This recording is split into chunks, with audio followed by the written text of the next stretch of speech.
All right. So big news yesterday. OPEC announced a big oil cut. There's very interesting comments in the articles that most of you may not listen to, but you should. So the red area points at the bottom. This is what bothers me the most. It says Sunday announcement also underlines the close cooperation between oil-producing countries and Russia. Now, wait a minute. Oil-producing countries are in close alignment with a communist country that has effectively started the war in Ukraine. That is, Ukraine has essentially got the allies and they've got the United States firmly backing. So there's a line drawn in the sand. There's a pissing match going on. And you have the we want to save the world democratic societies versus the non-compliant, we just want to run our countries like dictators and we want to be communist on this side. And I'm kind of grouping the whole world in two categories. There's, of course, people in between.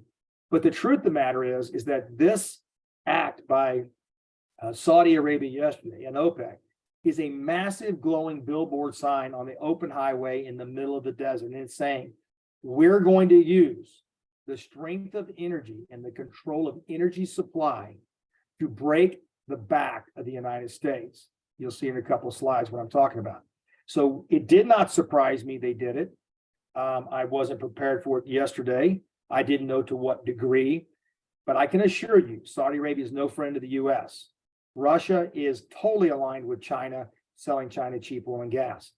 This is about two communist countries are working together to figure out how they can put the United States in checkmate and deliberately destroy our economy. This is not a conspiracy theory. In my mind, this is exactly what's going on, and I'm fully getting prepared for that as best as I can. So in this case, this is a great announcement for those of us in oil and gas. It's a great announcement as to long-term value, long-term consumptive demand for a limited supply within the United States because the barrier to entry is very high. So let's go forward. All right, let's learn from history. So this is from the Fed back in 1974 in the oil and gas embargo. And he says, explain, the manipulation of oil prices and the supplies by the oil exporting countries came at the most inopportune time. Watch the parallel. Inopportune. Why is it inopportune? Because the current president, I think, is completely compromised. I have no faith this president has not broken all kinds of laws and is absolutely sold out and compromised by the Chinese government. So the most inopportune means what he did. He dumped and reduced our strategic reserves down to 15 or 16 days worth of supply.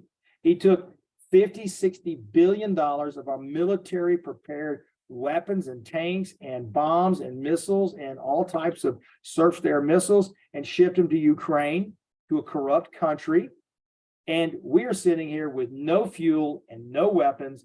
And now we're at the mercy of 7 to 8 million barrels a day that we have to rely on from outside countries because we killed the Keystone Pipeline venture. We haven't retrofitted a new refinery since the 1950s. And at the end of the day, when I get through with this, you're going to see what I believe was going to happen. I actually told the partners in Oklahoma this weekend, this is what's happening. And boom, Sunday afternoon, here's the first step of what I think we're headed to. So watch. It comes down and says, now look, in addition to these cost pressures, the U.S. oil and gas industry had a lack of excess production capacity. Well, what's happened the last 5 years? They've cut out all of our capital.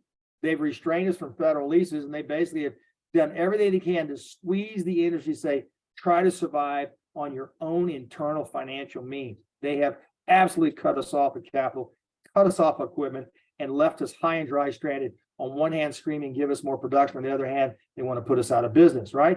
Which is difficult for the industry to bring more oil on as needed. Hello, we have no more drilling rigs. We have no more pipelines. We're drilling at full capacity at 12.2 million barrels a day. So we're in an industry cycle right now that says we are like the flea hitting our head against the cap or the lid. We can't get any higher, right?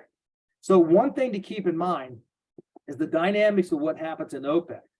OPEC has 65 to 70% of each one of the OPEC members' economy is totally supported by oil prices.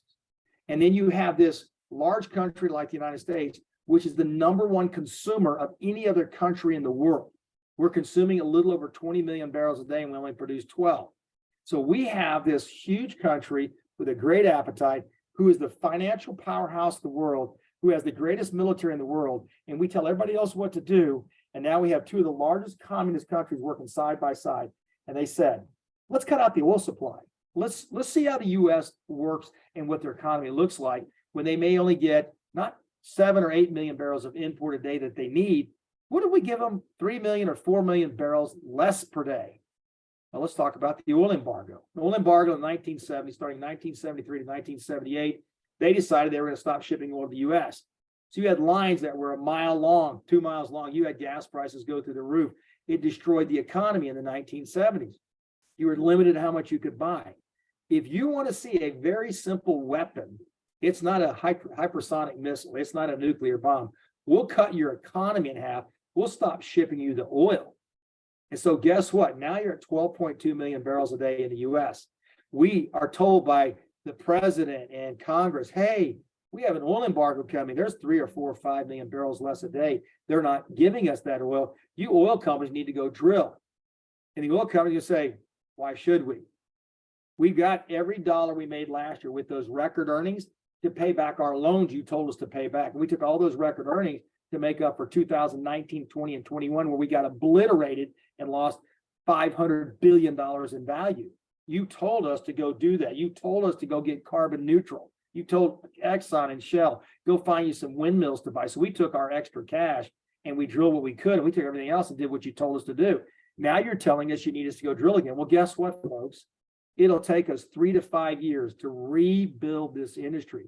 We don't have fabricators that can build heater treaters and separators and tanks and catwalks. They're not out there. They're broke. They're gone. We don't have any spare parts. We have 0 additional drilling rigs. The 720 rigs you see a day, that's it. We have no more. So what you're going to see is the effectiveness of collaboration and collusion between those countries that have been making up that imported oil. And they're looking at what we do and what we have done, which is put sanctions on them so they'll stop being criminals across the world. And they're going to use the delay or the stoppage or the embargo of crude oil to this country to break our back. The number was 3.7% of global supply is being put to the sideline in the next 60 days. You take out 3.7% and you take out, let's call it 4 to 5 million barrels a day. Guess who's not going to get it? They're not denying Greece. They're not denying other countries. They're going to deny the biggest consumer because guess what? They know what it's going to do to us. And by the way, when this happens, it's not going to hurt them. They'll deliver 4 million barrels less a day and oil price will be $145 a barrel. They'll make more money delivering less barrels to us. This is what's coming. You watch. All right, now look, what are prices going to do with a deliberate cutback? The deliberate cutback is Saudi Arabia, Russia, OPEC, all saying at the same time, okay, fine, we'll cut back on production. Prices are going to skyrocket. How bad will they skyrocket? Well, let's look at a little bit of history. So we look at history, okay, back in the 70s to the 80s, when the oil embargo started in like 1973, oil prices went from an effective $35 a barrel to $140 a barrel in a decade. All right. How about trying on a 4 times increase, a 400% increase in the price of oil in a decade? Oh, that can't happen, Troy. We're at $80 a barrel today. You don't think we can't get to $320 a barrel? Don't kid yourself. We were at $145 a barrel in 2008. That's 15 years ago. All right. So do you think it can happen again? Let's take a look. Can we see $200 a barrel? I can tell you absolutely, unequivocally, 100% we see $100 a barrel. How do I know that? Because we already have. If you take a look at what happened in 2008, when we ran out of oil and the rest of the OPEC countries deliberately did not produce enough oil, the United States dropped to 3.8 million barrels a day in output, supply. That was the lowest level. Watch this. The lowest level the U.S. had put out in supply daily was 3.85 million barrels a day. We had not seen that since 1941. So that price of oil skyrocketed. It was going from $32 a barrel, went to $145 a barrel, and it did it in about 13, 14 months. T. Boone Pickens was running around saying $300 oil. Okay. Now, due to the advent of horizontal drilling and fracking, we were able to produce enough quick enough that we were able to pull the price back down. Why was that? The technology, access to oil and gas reserves that we knew we had, but in these basins like the Anadarko Basin, the Permian Basin, but it took us 4, 5, 6 years to ramp up. So you had this escalation of price, killed the economy from 2008 to 2013, 14. we were just getting obliterated. Price of oil was extremely high. Energy price, utilities, gasoline was extremely high. And then finally, the oil industry said, okay, now there's enough financial incentive. Let's create more rigs. Let's drill pipeline.